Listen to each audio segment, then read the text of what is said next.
Hello, this is Neha Valyani and I will be talking on the pseudoscientific topic black magic.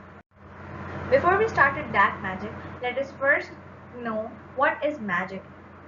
According to the Oxford Dictionary, it is the power to influence events through the use of mysterious or supernatural forces. But in common language, magic is simply any phenomena that works without any systematic explanation of its working. Or in more easier words, the unknown version of anything remains a magic. Now, the broad category of magic can be divided into two subcategories: an intentionally good side of the practice, which employs magic for good purposes, versus black magic.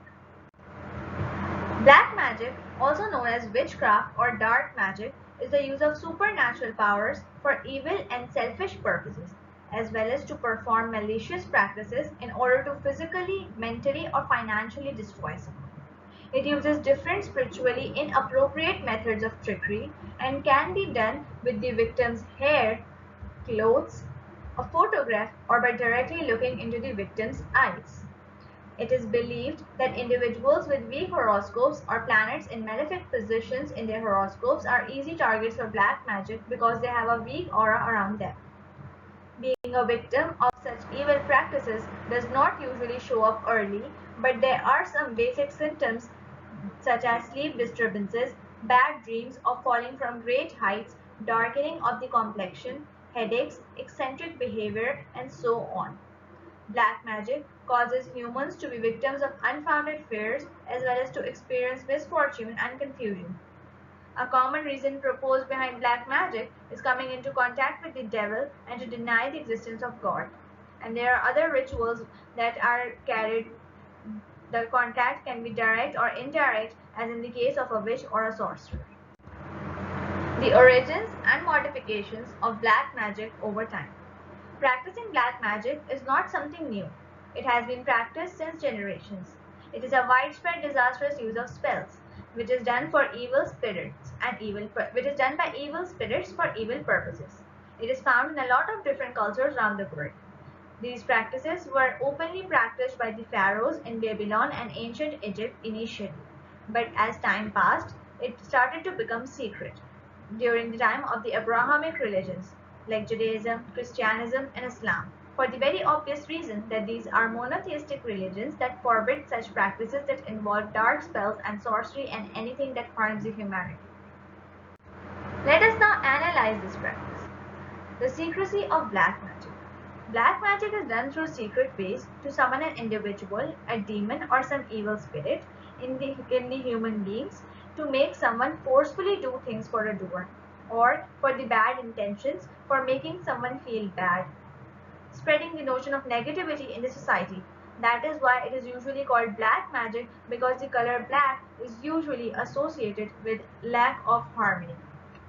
It is also commonly referred as black healing, black regulating, black trading, etc.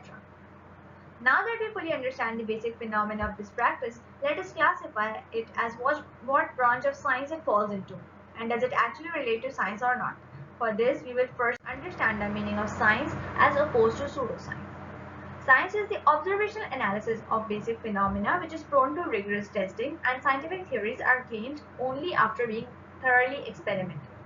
On the other hand, pseudoscience is defined as a set of mistakenly regarded scientific beliefs, claims, or practices that is demonstrated but does not meet the scientific criteria.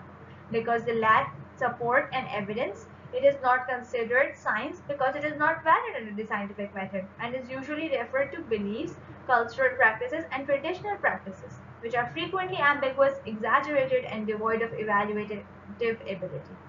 Karl Popper famously declared the falsifiability criteria as the ultimate criteria of demarcation to differentiate between these two categories. What is black magic? Black magic has always been associated with putting a hex, a curse, or spell, or enchantment on someone. According to the Chicago Tribune, secret words are incanted over a brew of herbs or three hot pins dunked into the heart of a doll, and if he believes, the intended victim begins to shrivel up and waste away. But is black magic truly powerful, or is it the concept that gives it power? That is, are we the ones endowing black magic with power by believing in it? When you do black magic, it is an act in which well, it is an act in which the person who is being targeted or the person who is being involved does not actually know. It's against their will, or like you do not respect their free will or the will of the absolute, as the rules behind the practice at play is not revealed to the one being targeted, and the victims are victimized by hidden trickeries and secret ways to harm them which are not known to others. It qualifies to be a pseudoscientific belief, as pseudoscience do not actually validify the general scientific method because of its lack of openness to falsifiability. Magic as a whole, be it white or black, comes under the fallacy of untestable explanations and predictions, and so does black magic. Usually, pseudoscience comprises of such ideas that are vague and might not be proven to be tested by experiments. Because good science can be measured and tested, it is valid and reliable.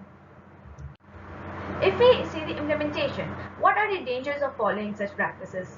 Since these are deceptive theories, they actually suppress new and unconventional ideas. It is important to recognize them and distinguish it from genuine science. It leads to inconsistencies in scientific knowledge and acts as a barrier to further observations and analysis, blocking pathways for newer inventions and theories to be made, thus creating a less trustworthy community. How to prevent them? One way is to spread awareness among the community via various virtual and physical platforms to inform the general public about the difference between science and pseudoscience, so that people understand whatever is being displayed is not always true. As for those who believe in black magic, they should be strongly advised to look at the consequences discussed earlier, and they should be told to never go to a shaman, witch, or sorcerer, and never try to communicate with the devil, because the consequences will be disastrous for themselves and their family. They should protect themselves and others as well. Thank you.